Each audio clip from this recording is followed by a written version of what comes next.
Buenas noches, mi nombre es Pedro Alarcón Guadagama. Soy estudiante de la Universidad Virtual del Estado de Guanajuato, con matrícula número 22018985. Me encuentro cursando la licenciatura en Derecho en atención al módulo Derecho Procesal Civil 2, con el fin de dar cumplimiento con el decreto número 4, el cual lleva el nombre de Conoces el trámite de los juicios especiales sobre estado de interdicción e hipotecario, bajo la asesoría del maestro en Derecho Gerardo Esparza Rubio. Hoy, 21 de agosto de 2024, procedo a desahogar mediante el presente video, eligiendo el tema juicio hipotecario, en el cual se va a realizar un análisis comparativo entre las legislaciones procedimentales de los estados de Guanajuato y de Tamaulipas. Bueno, primeramente vamos a iniciar con el análisis de la legislación del estado de Guanajuato. El primer aspecto a considerar es el tipo de procedimiento. El juicio hipotecario, en el caso de la legislación de Guanajuato, se realiza a través de un procedimiento especial y sumario, lo que significa que sigue reglas específicas diseñadas para resolver de manera más rápida las disputas relacionadas con las hipotecas. Su propósito es resolver las controversias que surgen en relación con el pago o la apelación de las obligaciones garantizadas con hipoteca. Esto implica que el juicio se centra en resolver disputas sobre la ejecución de la hipoteca, es decir, cuando un deudor no cumple con sus obligaciones y el acreedor busca recuperar el monto adeudado a través de la venta del bien hipotecado. De los requisitos para que proceda el juicio hipotecario, el primero es que el contrato de hipoteca esté formalizado en escritura pública o en un documento legalmente equiparable, y este documento debe de estar registrado. El plazo de pago debe haberse cumplido o el pago debe ser exigible conforme a lo pactado en el contrato de hipoteca, o bien debe ser anticipado de acuerdo a la ley. Existen algunas excepciones para la no inscripción en el registro público. La primera de ellas es que el contrato principal tenga que tener un carácter de título ejecutivo. La segunda, que el bien objeto de la garantía debe de estar inscrito a favor del demandado. Y la tercera es que el bien hipotecado no debe tener un embargo gravamen a favor de un tercero inscrito en el registro por lo menos 90 días antes de la presentación de la demanda. Para dar inicio al juicio hipotecario, primeramente se presenta la demanda o el escrito inicial de demanda, el cual debe ser acompañado por los documentos justificativos. En este caso, el documento base de la acción y los que acrediten la personalidad del actor. El juez debe de revisarlos para determinar si cumple con los requisitos establecidos en los artículos que corresponden a este capítulo. Una vez que los revisa, admite la demanda. Al ser admitida, el juez debe de ordenar la inscripción de la demanda en el registro público de la propiedad del lugar donde se encuentra el bien hipotecado. También, una vez admitida la demanda, el juez debe de ordenar el requerimiento del pago al deudor por las prestaciones que se reclaman. Si el deudor no cumple con el pago, se debe notificar al demandado mediante una copia cotejada de la demanda y sus documentos anexos. El demandado tiene un plazo de 5 días para pagar lo reclamado, contestar a la demanda o presentar excepciones correspondientes. Eh, la contestación de la demanda, al realizarla el deudor debe de manifestar si acepta o no el cargo de depositario judicial. Si no se pronuncia al respecto, el actor designará a un depositario bajo su responsabilidad quien tomará posesión del inmueble hipotecado. El depositario designado tomará posesión del bien inmueble con todos los accesorios, frutos y objetos relacionados, y se realizará un inventario detallado de los objetos que deben ser incluidos en los autos, y el deudor debe facilitar la formación de dicho inventario. Si el deudor no acepta ser el depositario, debe de entregar la tenencia material del bien inmueble al actor. Si solicita un término para entregar la posesión, el juez debe otorgar hasta 30 días naturales para dicha entrega, y puede prorrogarse si ambas partes lo aprueban. Mientras el deudor conserve el bien inmueble, se le considera como depositario judicial para todos los efectos legales. Si el demandado se allana y solicita un término de gracia para cumplir con lo reclamado, el juez dictará una sentencia definitiva de inmediato y concederá un término de gracia que no podrá ser menor a 90 días naturales y no mayor de 150 días naturales. En caso de allanamiento total a la demanda, si el deudor no contesta la demanda o no hace valer defensas ni opone ninguna excepción, eh, el juez tiene un término legal para dictar sentencia definitiva de manera inmediata. En la contestación de la demanda, el deudor, de acuerdo a la ley, puede hacer valer las excepciones permitidas que se encuentran señaladas en el artículo 704E y 704H, dentro de las cuales podemos mencionar la falta de firma del documento, el pago compensación, la innovación del contrato, la litispendencia de conexidad de la causa, la cosa juzgada, son de las de mayor importancia, y todas las excepciones y defensas se resolverán en la sentencia definitiva y no se suspenderá el procedimiento por su interposición. Eh, Dentro de los requisitos para la admisión de las excepciones, las marcadas en las fracciones cuarta a la novena, solo se admitirán de, si se fundan en una prueba documental. Esto se refiere al artículo 704E. Las excepciones relacionadas con la litispendencia y conexividad solo se admitirán si se exhiben las copias selladas de la demanda y contestación de juicio pendiente o conexo, o documentación que acredite que el procedimiento está en trámite. Si el demandado no cuenta con dicha documentación al momento de presentar la contestación, deberá presentar un documento que demuestre que se haya solicitado y que pues solo esté pendiente de que se entregue, y para ello tiene que exhibirla en un plazo no mayor de 10 días. El juez revisará la contestación de la demanda y desechará de plano las excepciones que no estén previstas en el artículo 704E, o aquellas en que se requiere un documento que no se haya acompañado. El juez también puede auxiliar al demandado para obtener la documentación necesaria de la autoridad correspondiente si el demandado no puede obtenerla directamente, siempre y cuando se justifique la causa por la que no se obtuvo. Por otro lado, al contestar la demanda, el deudor puede presentar reconvención, y solo será procedente si se funda en un documento base de la acción. En cualquier otro caso será desechada de plano.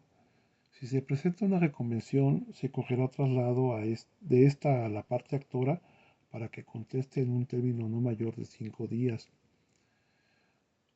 Una vez admitida en tiempo y forma la contestación de la demanda y la reconvención, y esta también haya sido contestada, el juez abrirá un juicio a prueba por un término de 20 días.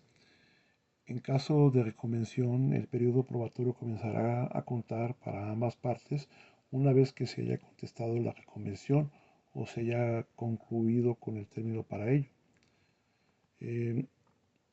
Las pruebas documentales deben de acompañarse en el escrito de demanda o contestación, y las pruebas documentales se presentarán este, solamente después de ser admitida la demanda, cuando en ella precise que se presentarán con posterioridad, y para ello se tienen de 10 días. El juez resolverá sobre las admisiones y desechamiento de las pruebas. Las pruebas que sean contra la ley sobre hechos no controvertidos o no relacionadas con los mismos serán desechadas de plano. En caso de pruebas periciales contradictorias, el juez nombrará un perito tercero en discordia. El juez proporcionará oficios y citaciones para que las partes preparen y desahoguen la prueba que corresponda a más tardar en la audiencia final. Los testigos deben ser notificados y apercibidos de su presentación, y en caso de no, pues se les presentará a través de la fuerza pública. Una vez señalada el día y la hora para la celebración de la audiencia final de juicio, la cual deberá celebrarse dentro del plazo de 5 días siguientes a la conclusión del periodo probatorio, eh, en esta se desahogarán las pruebas pendientes, las cuales pueden ser testimoniales, periciales, entre otras, que se hayan acordado. Deben de ser acompañadas estos elementos de prueba en su desahogo. Las partes, por decir en el caso de testimoniales, pues realizarán las posiciones correspondientes para su desahogo. Por otro lado, las partes son responsables de presentar a sus testigos, y si no pueden hacerlo, como se mencionó, se solicita al juez que se gire y se cite justificando el impedimento. Las pruebas que, a pesar de ser admitidas, no se desahoguen en las fechas programadas, podrán desahogarse posteriormente, pero siempre y cuando sea en el periodo probatorio. Si no se desahogan dentro de ese plazo, se declararán desiertas. El juez presidirá la audiencia final de juicio, y la audiencia es indiferible, por lo que se considera esencial y debe celebrarse sin falta. Durante la audiencia final, las partes tienen la oportunidad de alegar lo que consideren pertinente y su derecho. En el momento en que las partes, eh, eh, pues ahora sí que eh, puedan presentar sus argumentos finales, que serán los alegatos, esto será pues ya al finalizar la audiencia final de juicio. En lo que no se oponga a las reglas de procedimiento hipotecario, se aplicarán supletoriamente las reglas generales de procedimiento ordinario. En el caso de las reglas sobre remates, se aplicarán de manera supletoria en aspectos no regulados específicamente en el capítulo del juicio hipotecario. Una vez ya concluida la audiencia final de juicio, el juez está obligado a dictar sentencia definitiva dentro de los 3 días siguientes. La sentencia debe declarar si procede el uso de la vía especial sumaria hipotecaria para el caso en cuestión. Esto significa que el juez evaluará si el caso se ajusta a los requisitos y procedimientos establecidos para esta vía especial. Si se determina que procede la vía especial sumaria hipotecaria, la sentencia deberá ordenar el remate de los bienes hipotecarios. Esto implica que el juez puede proceder con la venta pública de los bienes para satisfacer la deuda.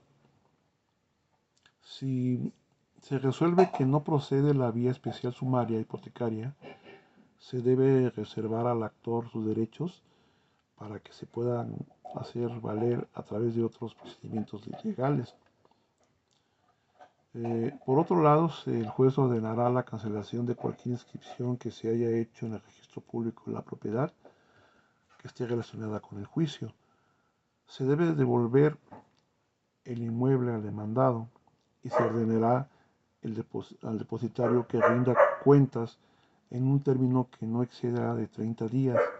Esto asegura que el inmueble se devuelva en buenas condiciones y que se haga un ajuste final en la relación con la posesión y el manejo del bien.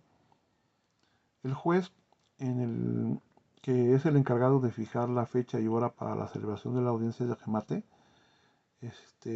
Esta audiencia, que es en un procedimiento formal, se llevará a cabo la venta pública de los bienes hipotecados para satisfacer la deuda pendiente. En esta audiencia debe de seguir ciertas normas establecidas en el capítulo séptimo del título sexto del libro segundo del Código de Procedimientos Civiles de Guanajuato, siempre y cuando estas normas no contradigan lo dispuesto en el capítulo específico que regula el juicio hipotecario. Para la celebración de esta audiencia de remate, se deberá notificar personalmente a los acreedores que con anterioridad eh, a la existencia del juicio tuvieran pendientes obligaciones por cobrar al deudor, y para ello pues debe de aparecer en el certificado de gravamen del inmueble. Esta notificación les permite ejercer los derechos que les corresponden respecto al procedimiento de remate. Si no se puede localizar a los acreedores anteriores, la notificación se realizará mediante edictos. Estos edictos deben publicarse 3 veces consecutivas en el periódico oficial de gobierno del Estado o en otro diario de mayor circulación en el lugar del juicio y en la ubicación del inmueble. Los acreedores hipotecarios posteriores tienen la posibilidad de oponerse a la venta del inmueble si la prescripción de la acción hipotecaria les favorece. Esto significa que pueden alegar que la acción hipotecaria ya no es válida debido al transcurso del tiempo establecido por la ley. El precio base para el remate del bien inmueble hipotecado será el que se establezca en el avalúo presentado por el perito acordado por las partes durante el procedimiento. El perito no debe ser parte del juicio ni tener interés en él. Si no se acuerda un perito, las partes deben presentar sus propios avalúos en un plazo de 5 días después de que se cause efecto la notificación de la sentencia del primer grado. Cada avalúo presentado debe estar acompañado por la documentación que acredite la calidad del perito del autor del avalúo. Si en una de las partes no presenta su avalúo en el plazo establecido, se entenderá que acepta el avalúo presentado por la otra parte. Si ninguna de las partes presenta un avalúo en el plazo señalado, cualquiera de las partes puede presentar uno posteriormente. Y en este caso se tomará como base para el remate el primer avalúo en tiempo. Si se presentan dos avalúos con valores diferentes y el valor mayor no excede el 30% al valor menor, se tomará como base para el remate del promedio de ambos avalúos. Si el valor del avalúo mayor excede el 30% al valor menor, se obtendrá un tercer avalúo y el juez determinará el valor base para el remate. Los valores de los avalúos tienen una vigencia de 6 meses. Transcurrido el plazo, se deberá realizar nuevos avalúos. La sentencia de primera instancia puede ser apelable. Así también es apelable otros autos en los cuales se niegue la admisión de la demanda o no se admitan pruebas, o en aquellos en que se dicten sentencias interlocutorias.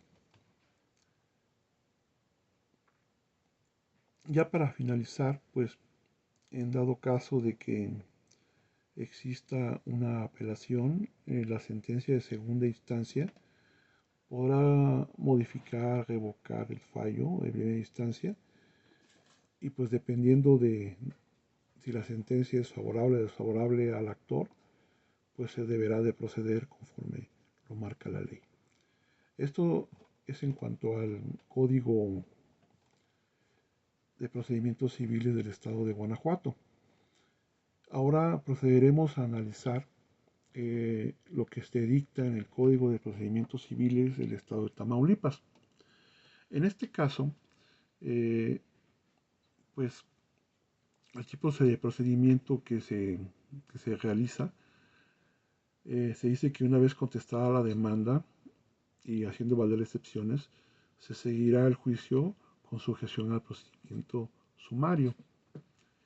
El objetivo de este juicio es establecer que el objetivo sea el pago de un crédito o la prelación de un crédito, los cuales estén garantizados con hipoteca. Para la procedencia del juicio hipotecario se requiere que exista una escritura pública y que esté registrada. El crédito debe de estar documentado y obviamente asegurando la formalidad y publicidad que corresponde mediante su registro. El crédito debe de estar en un plazo cumplido, es decir, debe haberse vencido el término para el pago, o de forma alternativa el crédito puede estar sujeto a una anticipación de pago conforme lo pactado en el contrato de hipoteca o de acuerdo con la ley aplicable. Una vez admitida la demanda, en el auto en que se acepte, si se cumplen con todos los requisitos, debe de ordenarse la expedición y entrega a las partes de una cédula de registro hipotecaria.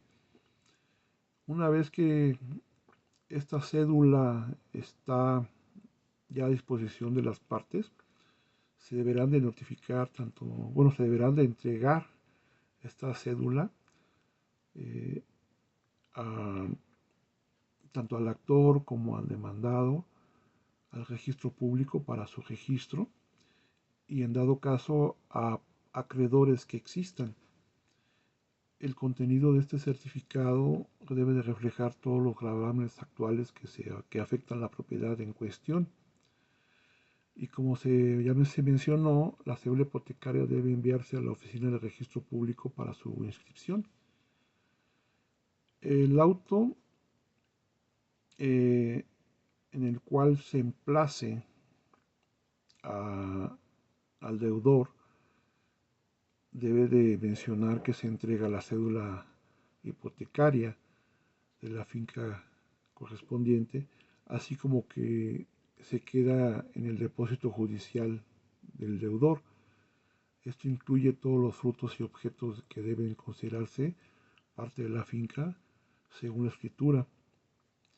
Se debe formar un inventario de estos elementos y si el acreedor lo solicita, debe de asumirse la obligación de depositario judicial. Si la escritura lo permite, se puede hacer el nombramiento del depositario durante el acto de la diligencia. El auto debe incluir una orden para proceder al avalúo de la finca hipotecaria, así como la designación de los peritos valuadores. Se debe ordenar a las demandadas que al momento de ser emplazada corre el plazo para contestar, que tiene 10 días. Por otro lado, como se dijo, si el título base de la acción hipotecaria indica que hay otros acreedores al igual de la misma clase, el juez debe notificarles de la cédula hipotecaria para que puedan ejercer sus derechos conforme a la ley.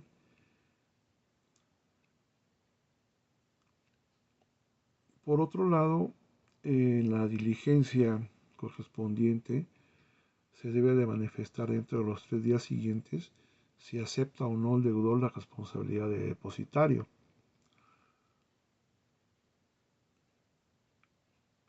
Por todo lo anterior,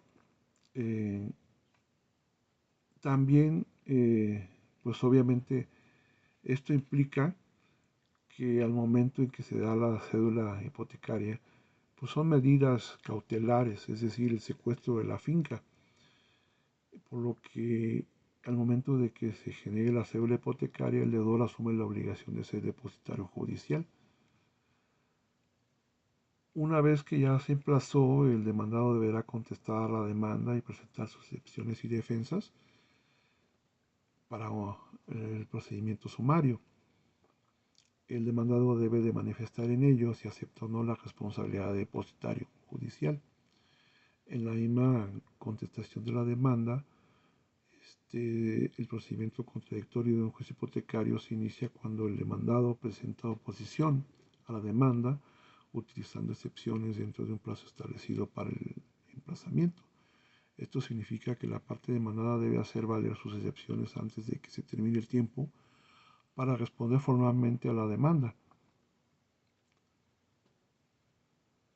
Si el demandado en su escrito de contestación a la demanda presenta una reconvención o alegación de compensación, este artículo debe de establecer, bueno, establece más bien el procedimiento a seguir, que es el artículo 536. Tiene un plazo para responder a la reconvención o compensación el actor de 10 días.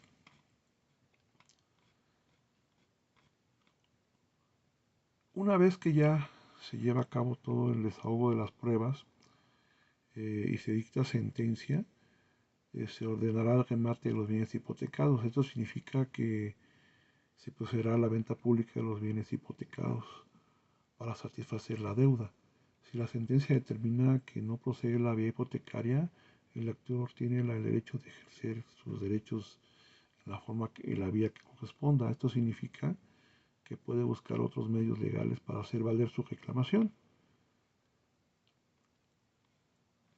Y pues bueno, no debemos olvidar que ya para el remate de los bienes, pues debe de estar contemplado un avalúo, el cual se partirá para poner un precio al bien hipotecado y poder recuperar esa deuda. Finalmente, pues la sentencia que se dicte solo puede ser apelada para efectos devolutivos, por lo que implica que la apelación no suspende el procedimiento de remate. Si se interpone apelación, será necesario otorgar una fianza para proceder con el remate. La fianza sirve como garantía para asegurar que en su caso de que la apelación sea favorable, el apelante se pueda resarcir cualquier daño o pérdida. La revocación del fallo en primera instancia eh, igual puede ser modificatoria en todos los sentidos y pudiera ser desfavorable al actor, por lo que se ordenará la cancelación del registro de la cédula hipotecaria y la devolución también de la finca y rendir las cuentas correspondientes para obviamente devolverse el bien jurídico hipotecado. Si el remate de alguna forma se ha efectuado y la sentencia es revocada, se hará efectivamente válida la caución, o sea, la garantía, para poder recuperar este, el valor del bien inmueble. Pues esas son las principales diferencias que se encuentran en los códigos procesales de Guanajuato y Tamaulipas referentes al juicio hipotecario, y pues espero que haya sido claro mi exposición. Gracias.